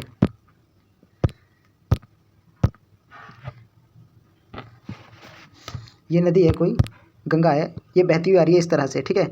कुछ टाइम इस तरह से बहेगी। अब जैसे जैसे यहाँ पे अपर्दन से यहाँ पे इकट्ठा होता चला जाएगा अपर्दन, तो ये धीरे धीरे धीरे धीरे क्या करेगी, रास्ता बदलना शुरू करेगी, फिर ये इधर से ऐसे निकलने लगेगी, ठीक। तो इसलिए ये रास्ता भी बदलती रहती हैं। अब ये कैसे बदलती है रास्ता, ये हम आगे पढ़ेंगे डिटेल में, यहाँ इतना ही बहुत है। उसके बाद आता है भाई हिमालय नदियाँ अधिकांशतः बारहमासी होती हैं, पढ़ लिए। इसका मतलब भाई 12 महीने इनमें पानी रहता है। ये नदियाँ अधिकांशतः हिमनद और बर्फ़ चोटियों से उत्पन्न होती हैं। मतलब जब हिमालय से निकल रही हैं, पर्वत से निकल रही हैं, हिमालय में आप जानते हो भाई तमाम बर्फ़ पड़ती है, सूखी बर्फ़, रह नहीं जावे वहाँ। तो ये नदियाँ ज़्यादातर कहाँ से निकलती हैं, बर्फ़ से, या फिर बर्फ़ की चोटियों से, हिमनद से, वहाँ से उत्पन्न होती हैं। और इनमें साल भर पानी रहता है। एक तो भाई पहाड़ से आ रही है, वहाँ से बर्फ़ टूट टूट के इनमें मिलती रहती है, और दूसरा जो थोड़ा बहुत टाइम बचता है वहाँ पर वर्षा हो जाती है, तो इसीलिए इनमें पूरे साल भर पानी रहता है। अब मुख्य नदियाँ कौन कौन सी हैं इसमें, आप सिंधु प्रणाली देख लो, गंगा प्रणाली देख लो, ब्रह्मपुत्र देख लो, ये मेन नदियाँ हैं। अब आप गंगा की बात करोगे तो गंगा की सहायक नदियाँ हैं, यमुना हो गया, रामगंगा हो गया, घाघरा हो गया, गोमती हो गया, गंडक हो गया, कोसी हो गया, है ना। इसे बिहार का शोक भी कहा जाता है। बिहार में इतनी प्रेशर आती है कि ये बिहार में हर साल तबाही मचाती है। उसके बाद आप ब्रह्मपुत्र को देखोगे तो आप देखोगे, वैसे तो चाइना से इधर चाइना से ऊपर से शुरू होती है, चाइना में से होती हुई आती है दिबांग, लोहित, तिस्ता, मेघना, है ना। ये सब इसकी सहायक नदियाँ हैं। सिंधु की झेलम, रावी, व्यास, सतलज, ये सब सिंधु की सहायक नदियाँ हैं। तो हमारा हिमालय जल प्रवाह प्रणाली कंप्लीट हुआ। अब हम बढ़ते हैं प्रायद्वीपीय पठार की तरफ, प्रायद्वीपीय जल प्रवाह की तरफ। ठीक है, तो प्रायद्वीपीय जल प्रवाह में हमारे पास क्या आएगा? प्रायद्वीपीय पठार के बारे में हम पहले ही पढ़ चुके हैं। ठीक है, अधिकतर प्रायद्वीपीय पूर्व की ओर बहती नदियाँ। ठीक है, मतलब पूर्व की ओर, जैसे ये पठार है हमारा तो पूर्व किधर पड़ेगा? इधर। और इधर क्या पड़ेगी? हमारी बे ऑफ बंगाल, है ना, बंगाल की खाड़ी पड़ेगी ना। तो ये पूर्व की ओर बंगाल की खाड़ी में ज़्यादातर नदियाँ गिरती हैं। कुछ नदियाँ हैं जो पश्चिम की तरफ गिरती है, जैसे अभी हमने बात करी थी, नर्मदा थी, ताप्ती थी। ये नदी पश्चिम में जाती हैं। पश्चिम में कहाँ जाएंगी भाई? पश्चिम में जाएंगी हमारी अरब सागर में। ठीक, पश्चिम में कहाँ जाएंगी? अरब सागर में। ये पनबिजली पैदा करने के लिए उपयुक्त हैं, क्योंकि ये नदियाँ जलप्रपात और शिवक्रिया बनाती हैं। महानदी, गोदावरी, कृष्णा, कावेरी मुख्य प्रायद्वीपीय नदियाँ हैं। ठीक है, अगर आपसे कोई पूछे भाई प्रायद्वीपीय पठार या प्रायद्वीपीय जल प्रवाह प्रणाली की मुख्य नदियाँ बताओ, तो महानदी, गोदावरी, कृष्णा, कावेरी और ताप्ती और नर्मदा भी इसी में शामिल करना। लेकिन इसमें सिर्फ इतना याद रखना कि ताप्ती और नर्मदा वेस्ट में जाती हैं, वेस्ट की ओर बहती हैं। इनका फ्लो जो है पानी का वो वेस्ट की तरफ है, और बाकी ये जो नदियाँ ईस्ट की तरफ बहती हैं। ठीक, आगे बढ़ते हैं। अब इसमें आपको नदियाँ दिखा रखी हैं इस मैप में, प्रमुख नदियाँ। जैसे आप देखोगे यहाँ पे झेलम है, रावी, सतलज, व्यास। अगर आप गंगा की बात करोगे, ये गंगा आ रही है, इसमें इसकी सहायक नदियाँ। ठीक है, उसके बाद नीचे आप प्रायद्वीपीय जल प्रवाह की बात करोगे तो नीचे आपको प्रायद्वीपीय जल प्रवाह मिलेगा। इसमें देखो आप, कावेरी है, कृष्णा है, गोदावरी है, महानदी है, ताप्ती और नर्मदा, ये हमारी वेस्ट की तरफ बह रही हैं। ठीक, ये आप बुक में देख लेना एक बार मैप सही से। उसके बाद ये आप कर लेना। ठीक है, गंगा की पूछ रहा है कहाँ से राज्य से गुजरती है और कहाँ से निकलती है। उसके बाद आता है नदियों को साफ़ रखें। इतने समझदार हो ही भाई, नदी क्यों साफ़ रखनी चाहिए आपको, है ना। नदियाँ साफ़ क्यों रखनी चाहिए? देखो, पृथ्वी पर उपलब्ध कुल जल का 97% से अधिक पानी जो है वो खारा है, समुद्री जल है। समुद्री जल में क्या होता है भाई? नमक बहुत ज़्यादा होती है, वो आप पी नहीं सकते। ठीक है, बाकी बचता हमारे पास 3% पानी। 3% पानी होता है ताज़ा पीने लायक हमारे यूज़ के लिए, और बहुत कम है 3%। आप सोचोगे कि 3% है, 3% बहुत कम है जिस तरह से हम लोग वेस्टेज करते हैं पानी की। ठीक है, तो ये 3% है सिर्फ हमारे पास पीने के लिए। मीठे ताज़ा पानी का यह छोटा सा भाग विश्व की पूरी आबादी की ज़रूरतों को पूरा करता है। ठीक है, अतः भाई जब इतना, एक खुद सोचो आप, 97 में से सिर्फ 3% हमारे यूज़ के लिए है, तो ये एक बहुमूल्य साधन हो गया, नहीं हो गया संसाधन? तो जाहिर सी बात है, हमें इसे क्या करना चाहिए? बहुत संभाल कर इस्तेमाल करना चाहिए, है ना, संभाल कर इस्तेमाल करना चाहिए। आप अपने गांव, शहर, कहीं भी रहे हो, नदी देखी होगी, नदी को देखा होगा। भारत में अनेक नदियाँ, उनके किनारे रहने वाले लाखों लोगों के लिए जीवन रेखा है। इन नदियों को मोटे तौर पर 4 समूह में वर्गीकृत किया जाता है। कौन कौन से? एक, हिमालय के बर्फ़ और हिमनदों से पिघलने वाली नदियाँ। ठीक है, ये 12मासी नदियाँ होती हैं, मतलब जो हिमालय पहाड़ है उसके पिघलने से या उसकी वहाँ से जो नदियाँ निकलती हैं उसे हम 12मासी नदियाँ कहते हैं। एक कैटेगरी ये हो गई। दूसरी हो गई हमारी दक्कन के पठार की नदियाँ। ये पूरे टाइम वर्षा पर निर्भर रहती हैं दक्कन के पठार में। ठीक है, क्योंकि भाई दक्कन के पठार में, आप पठार जानते हो, पठार हम पढ़ लिए कि पठार क्या होता है। तो यहाँ पे आपको बर्फ़ नहीं मिले जो घुल घुल के इसमें पानी में मिलती चली जाएगी नदी के, तो पूरे टाइम ये सिर्फ किस पे रहती हैं? वर्षा पर निर्भर रहती हैं। ठीक है, तीसरी नदियाँ आती हैं हमारी तटवर्ती नदियाँ, विशेष रूप से पश्चिमी घाट पर। इनमें पानी कम होता है और पूरे वर्ष भर नहीं रहता। ठीक है, जो मतलब तटीय मैदान है हमारा, कोस्टल एरिया है, उसके पास से नदियाँ निकलती हैं। जैसे वेस्टर्न घाट हो गया हमारा, इसमें से थोड़ी मोटी नदियाँ निकलती हैं और पानी पूरे साल नहीं रहता, कभी रहा कभी सूख गया। गर्मियों के दिनों में इनमें पानी सूख जाता है, इन दोनों में। उसके बाद आता हमारा पश्चिम राजस्थान के अंतर्देशीय जल प्रवाह क्षेत्र की नदियाँ वर्षा पर निर्भर हैं। इन नदियों में प्राय रेत अथवा गाद प्रभावित करते हुए झीलों तक पहुँचती है। अब एक नदी होती है भाई, ये हमारे राजस्थान में पड़ेगी अंतर्देशीय नदी, मतलब ये सिर्फ राज्य में। तो ये जो बहती है पूरे, एक तो इसमें पानी रहता है, जो थोड़ा बहुत पानी वानी रहता है ये अपने साथ गंदे बंदे रेत वेत उठा के ले आती है।